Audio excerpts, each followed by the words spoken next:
தம் கிருபை பெரிதல்லோ என் ஜீவனிலும் அதே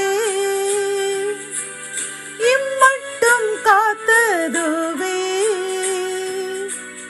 இன்னும் தேவை கிருபை தாருமே இன்னும் தேவை கிருபை தாருமே. தேவனுக்கே மகிமை உண்டாவதாக. சேனைகளின் கர்த்தர் ஊழியத்தின் மூலம் 18/3/2026 இன்று நாம் அறியவிருக்கும் கிருபையின் வார்த்தைகள் சங்கீதம் 112:9. வாரி இறைத்தான், ஏழைகளுக்கு கொடுத்தான், அவனுடைய நீதி என்றென்றைக்கும் நிற்கும். கத்தோலிக்க வேதாகமம் இவ்வாறு கூறுகின்றது.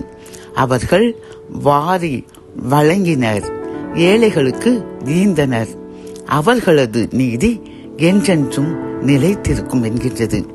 பிரியமான என் அன்பு சகோதரனே சகோதரியே, இந்த கிருபையின் நாட்களில் லென்த் என்னும் பரிசுத்தமாகின்ற நாட்களில் கர்த்தர் நமக்கு ஒரு ஆலோசனை வழங்குகின்றார்.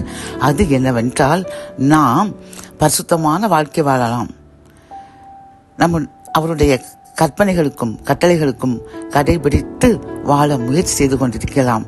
அதனுடன் சேர்ந்து ஏழைகளுக்கும் நம்முடைய வருமானத்தை நாம் கொடுத்து உதவ வேண்டும், எனக்கு வேண்டும், என் சந்ததிக்கு வேண்டும் என்று சேர்ப்பதிலேயே நாம் குறிக்கோளாக அமையாமல் இருக்காமல், நமக்கு இருக்கின்ற கொஞ்ச வருமானமானாலும் சரிதான், அதிகமான வருமானமாக இருந்தாலும் சரிதான், அதில் நாம் பாதி பங்கை ஏழைகளுக்கு கொடுக்க வேண்டுமாம். பழைய ஏற்பாட்டில் 1/10 என்று அதை அவர்கள் தசமமாக காணிக்கையாக கொடுத்தார்கள். ஆனால் புதிய ஏற்பாட்டில் கர்த்தர் என்ன கூறுகின்றார் என்றால், இயேசுவானவர் உனக்கு உள்ளதையெல்லாம் விற்று ஏழைகள் கொடு என்று கூறுகின்றார். பிரியமானவர்களை, அப்படி நாம் கொடுக்காவிட்டாலும் நமக்கு உள்ள வருமானத்தில் ஏழைகளுக்கு இறங்கி அவர்களுக்கு தான தர்மம் செய்து அவர்கள் வாழ்க்கையும் உயர்வடையும்படி நாம் அவர்களுக்கு உதவி செய்ய வேண்டும் என்று இன்று இந்த கிருபை நாட்களில் கர்த்தர் நம்மிடம் கேட்கின்றார்.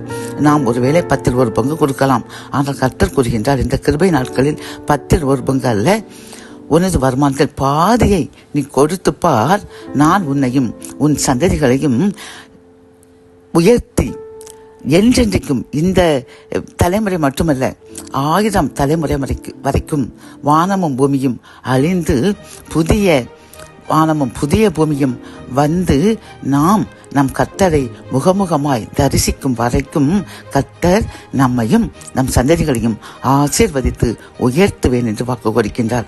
ஆகவே இந்த செய்தி கேட்டுக்கொண்டிருக்கின்ற நாம் நமது வருமானத்தில் பாதியை ஏழைகளுக்கும் வறியவர்களுக்கும் படிப்பு அறிவில்லாத மக்களுக்கும் படிக்க திராணி இல்லாத பிள்ளைகளுக்கும் உதவி செய்து அவர்களையும் வாழ வைப்போம்.